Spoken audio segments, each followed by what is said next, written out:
Bonjour, ici Alicia. Aujourd'hui à l'émission, je m'évade à Saint-Fabien pour découvrir l'équitation hivernale au ranch Le Rêve du Cheval. Je vous le dis, ça vaut vraiment le détour.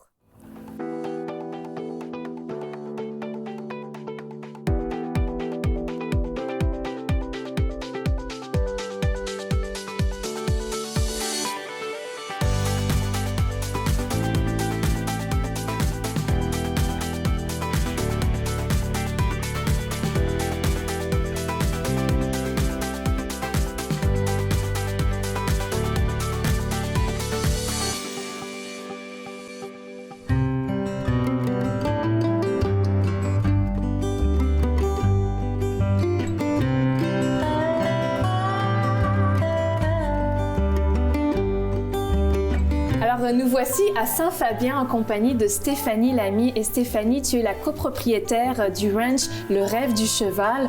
On est dans un environnement où les animaux prennent toute la place. Oui. Tu es d'origine française, ça fait 15 ans maintenant que tu es au Québec. Explique-moi un peu pourquoi tu as décidé de venir t'installer ici à Saint-Fabien. Au départ, le Québec, parce que mes amis d'enfance, leur demi-frère, est au Québec. Fait que c'est un pays que c'était sûr que je voulais aller là, plus tard. Et pourquoi Saint-Fabien? Parce que je suis une fille qui aime la nature, qui aime les animaux. Fait que je pense que ça paraît aussi. Puis le coup de cœur aussi avec le fleuve. Le fleuve, parce que moi, ce que j'ai aimé par chez nous, c'était aussi les couchers de soleil. Tu sais, voir l'eau, ça fait partie de ma vie. Ouais. Fait que, le territoire du Bas-Saint-Laurent est reconnu pour les couchers de soleil, la proximité avec le fleuve, la nature. Tout est proche, puis tu sais, comme nous autres, l'été, tu sais, c'est automatique. Tu sais, c'est une place de ressourcement. Là. Tu vas aller voir le fleuve, fait que... Parle-moi un petit peu des chevaux, parce que tu en as environ une quinzaine. Tu es une passionnée des animaux, des chevaux, de l'équitation. De l'équitation. Ben, dans le fond, moi, la première fois que j'ai fait du cheval, j'avais même pas encore 5 ans. Ça a commencé par une petite randonnée avec un poney, un petit peintre noir et blanc, comme que j'en ai un dehors. Et j'ai tout de suite tombé en amour. Tu sais, ça a vraiment été... Je savais que plus tard, ça allait faire partie de ma vie. Je tannais mes parents pour toujours tout le temps en faire. Et là, le ranch est arrivé, donc tu as décidé même de bâtir ta famille ici. Tu as vraiment créé ton environnement de rêve, là, l'environnement parfait pour toi. Oui, vraiment, parce que mon conjoint, c'est quelqu'un qui adorait les animaux, qui connaissait les chevaux. Fait que, le mix des deux a fait qu'on a pu dire, OK, ben là, tu sais, on s'installe, on monte notre ranch. Parce que d'autres, on a tout bâti. On a bâti l'écurie, on a fait les enclos, les manèges et tout ça. On a vraiment tout travaillé pour que ça soit comme ça maintenant. On voyait que tu donnais beaucoup d'attention au cheval qui est ici en arrière de nous, qui s'appelle Bella, qui est gestante et qui va d'ailleurs sortir son poulain dans quelques semaines. Oui, elle est due pour la fin avril. Ouais. Et Bella, elle, écoute, c'est un rêve qui se réalise vraiment. Parce que depuis que je suis toute petite, tu sais, ma chambre s'est remplie de posters, puis j'ai toujours voulu avoir une gypsy. Puis Bella, je l'ai connue dans le fond avec l'élevage des gitans d'Amérique. Et écoute, elle avait 1 an et demi, 2 ans, puis j'ai vraiment tombé en amour avec elle. Et l'opportunité s'est ouverte que j'ai pu avoir Bella, fait que ça a été... tu dois avoir hâte de voir le poulain? Vraiment, puis j'ai vraiment hâte. Puis en même temps, ça va être le premier poulain qui va être de Hare, parce que d'habitude, c'est un autre étalon qui était toujours avec elle, c'était Storm. Fait que c'était vraiment là, on ne sait pas à quoi s'attendre comme ça va être une surprise quand il va sortir. Une belle surprise. Puis c'est pas tout, Stéphanie. Bon, il y a le ranch ici, mais il y a tout le terrain environnant. Il y a même un tipi avec un petit feu. Ça permet de faire des randonnées à cheval, puis de finir le tout sur quelque chose de très sympathique, très chaleureux. Oui, effectivement. Tu sais, nous autres, on est partis, vu que les enfants, mon conjoint est très manuel, fait que nous, on est partis sur un projet de, on va aller se construire un tipi, puis il y avait un de nos amis qui nous avait aidé également. Fait qu'on a construit notre tipi, puis on l'a mis quand même assez proche pour l'hiver. Tu sais, l'hiver, tu sais, pouvoir y aller autant à cheval qu'y aller avec l'attelage des chiens. Fait que, tu sais, c'est vraiment dans la forêt, tu sais, c'est tout magique, t'arrives, tu sais, tu peux faire ton feu, les chevaux restent là, fait que... C'est tellement le rêve à la canadienne, le tipi, les chevaux, tout est réuni. Ben écoute, j'aimerais que tu me fasses vivre l'expérience. Je pense que les chevaux sont à l'extérieur, on va aller leur mettre la selle, puis on va partir en nature à cheval. On va aller se rendre au tipi. Oui, j'ai bien hâte. C'est parfait.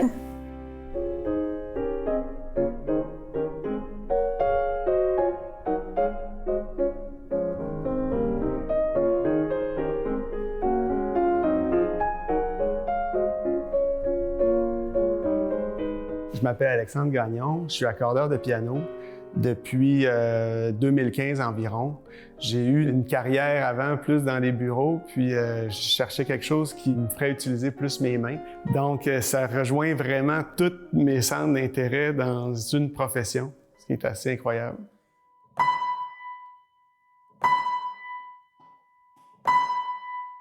Fait que c'est ça, musicalement, je me fais souvent dire que ma toune est plate, parce que c'est pas vraiment intéressant d'écouter quelqu'un qui accorde un piano.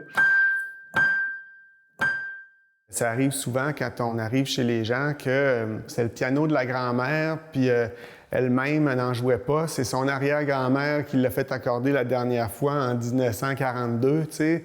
Techniquement, tous les pianos pourraient se restaurer, mais il faut s'assurer qu'il y a une valeur sentimentale ou il y a une intention de le restaurer parce que économiquement, souvent, un piano qui est fini, ça va coûter plus cher de le restaurer que d'en acheter un neuf.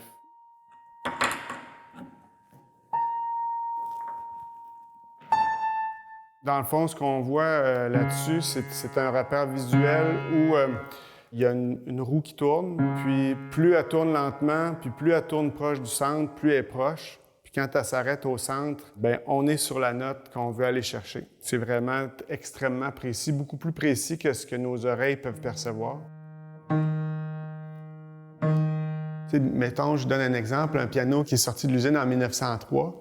Bon, mais aujourd'hui, il y a 117 ans, une famille là depuis 10 ans, mais ils sont attachés quand même, puis ils n'ont aucune idée de l'histoire. Mais c'est intéressant, moi, quand je l'accorde, je le déshabille. Après ça, bien, en l'accordant, puis en regardant les cicatrices qu'il y a ici et là, bien, moi, c'est mon plaisir, là, en l'accordant, d'essayer de me faire une histoire. J'essaie de trouver l'histoire de ce piano-là, tu sais, de dire, bon, bien, il y a pas mal de noir dedans. Soit que c'était une famille de fumeurs ou qui était dans une taverne ou peut-être qui était à côté d'un poêle à bois qui tirait mal, tu sais, puis qu'il y avait de la boucane dans la maison. Ou, tu sais, il y a toutes sortes d'histoires, mais c'est ça. On la connaît pas, mais on essaye de la découvrir.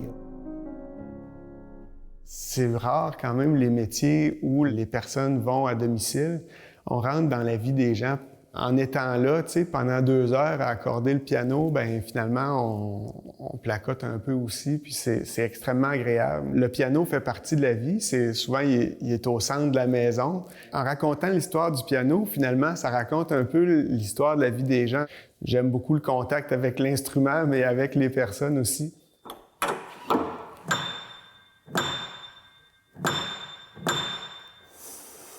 Bon. Je pense qu'on peut dire qu'il était assez accordé.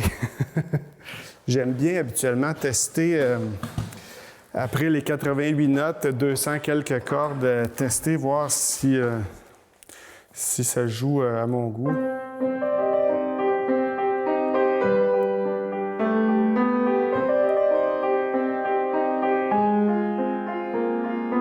Pour garder un piano dans les meilleures conditions possibles, là, on le mettrait dans une boîte fermée, à humidité contrôlée, environnement contrôlé, puis on y toucherait pas. Mais évidemment, on souhaite pas ça au piano, ça serait triste, là. Souvent, ce que les gens font, c'est un truc de grand-mère. On voit un plat d'eau qui est dans le fond, qu'on met quand le chauffage part, puis qu'on enlève l'été. Puis des fois, quand on arrive chez les gens, on ouvre le piano, on voit un vieux plat de crème glacée d'une marque qui n'existe plus depuis 50 ans, tu sais. Puis là, ben, les gens sont surpris. Hein, c'est quoi ça? Ben, il y a quelqu'un à un moment donné qui a mis de l'eau pour pas qu'il sèche trop en hiver, puis ça évite ça, là.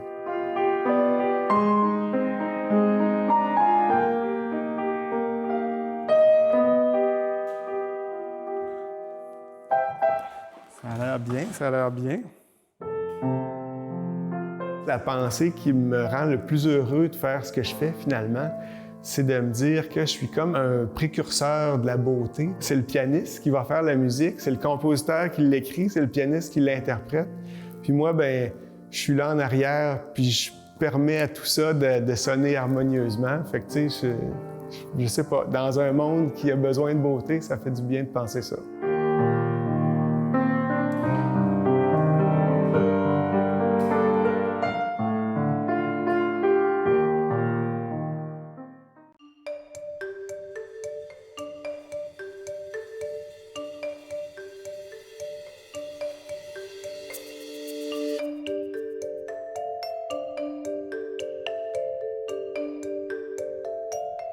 Mon nom, c'est Bruno l'Italien. Je suis guide aux grottes de la Rédemption. Alors, ça me fait plaisir de vous accueillir.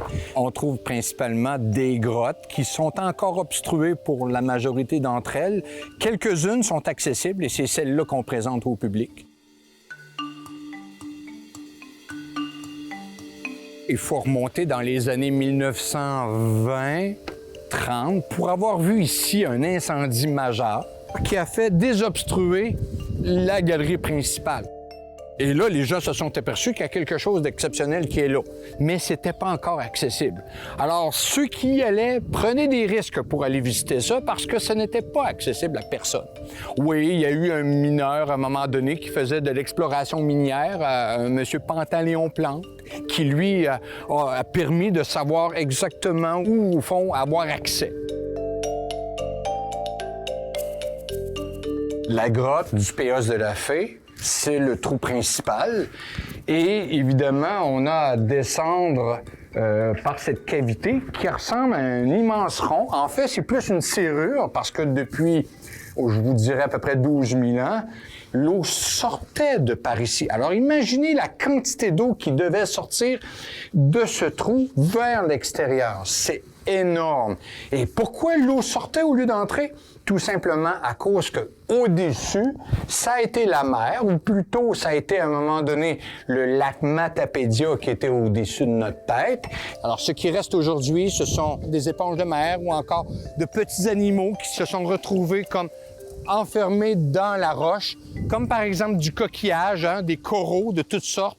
C'est plein de choses qu'il y a dans une grotte. C'est sale parce que c'est de la boue. Oui, il y a de la roche à terre qu'on appelle, je vous dirais vulgairement, des patates. Parce que ça ressemble à ça, c'est de la roche qui finit par être polie. Mais je vous dirais qu'il y a des animaux, il y a des bestioles qui vivent là-dedans, là. On les voit pas. En été, c'est nous, les humains, qui y sommes. Mais en hiver, il y a quand même des chauves-souris. Il y a d'autres petits animaux. Il y a des plantes aussi dans des petits coins. On pense pas à ça, mais c'est vraiment un autre monde, les grottes. Quand on arrive ici, habituellement, on fait fermer les lumières pour que les gens puissent expérimenter la noirceur totale. Parce qu'aucun animal ne peut voir à cette profondeur de la Terre. Donc, tout ce qui nous reste, c'est l'ouïe pour écouter. Et on peut entendre un ruisseau qui est au bas, qui nous permet justement d'apprécier le silence total et la noirceur totale qui peut exister ici.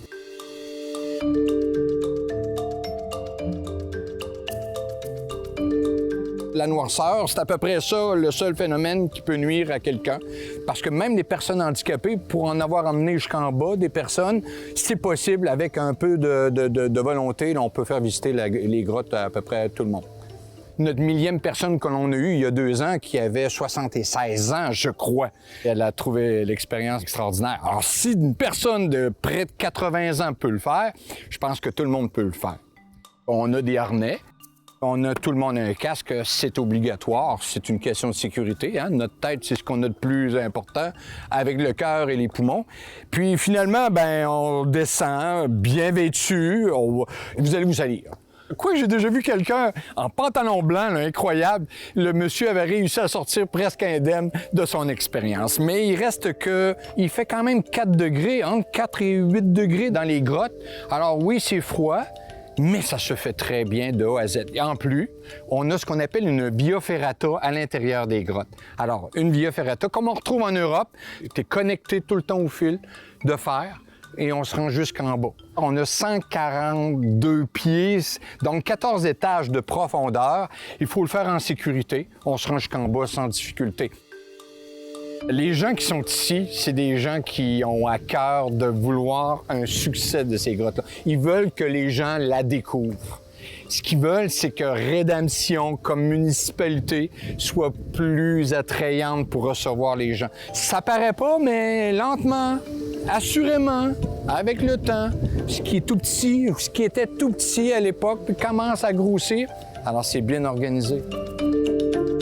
Ça sent la chaleur dehors, c'est extraordinaire. Merveilleux.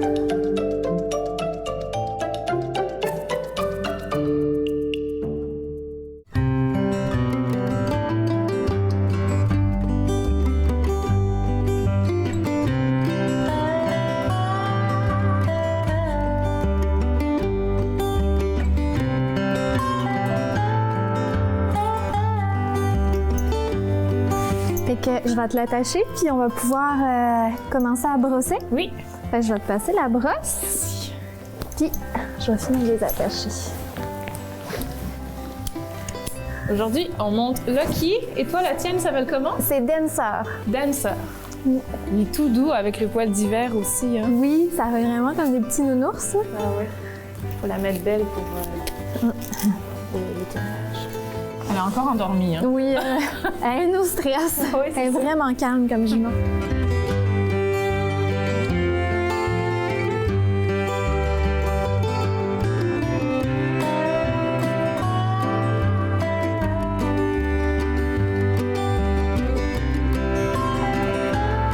Alicia, souvent ce qu'on fait nous autres avant, on fait toujours un tour de manège, c'est pour permettre à la jument de se dessouffler. Puis en même temps, ça te permet là, d'avoir le premier contact au pas avec la jument à côté de toi. Parfait, je te suis. Parfait, c'est moi. Je vais t'en donner ça.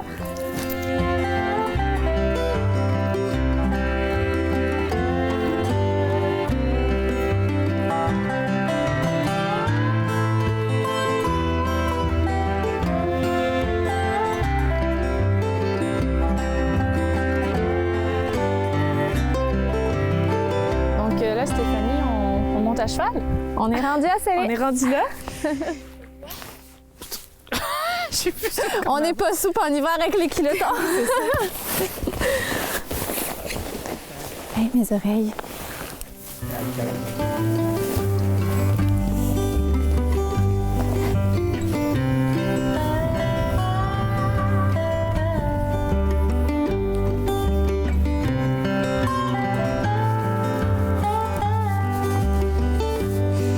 Bien là, s'il te plaît. Parfait. Fait que ce que je te propose, c'est qu'on se prépare pour aller au TPU. On va être prête à y aller. Parfait.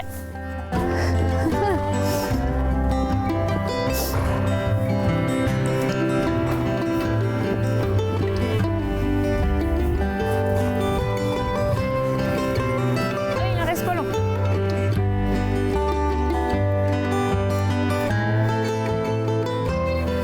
Dans le fond, Alicia, là, on va être bon de rembarquer vu qu'il y a beaucoup moins de neige. Vu que c'est dans le sous-bois, ça protège, fait que ça va beaucoup moins caler. Ouais. Ouais, parce que c'est quand même cardio, autant pour eux que pour nous. Vraiment, en hiver, c'est beaucoup plus cardio qu'en été. Est-ce que tu es prête? Je suis prête. On est parti! Vas-y, ma bonne sœur. C'est vraiment très physique, autant pour le cheval que pour le cavalier. Et faut vraiment que tu fasses confiance. Et tu t'avances tes mains, puis c'est le cheval qui sait où qu'il place ses pieds. Parce que c'est la première fois que je fais du cheval comme ça en hiver. C'est particulier, mais c'est vraiment le fun. On arrive au tipi, Alicia.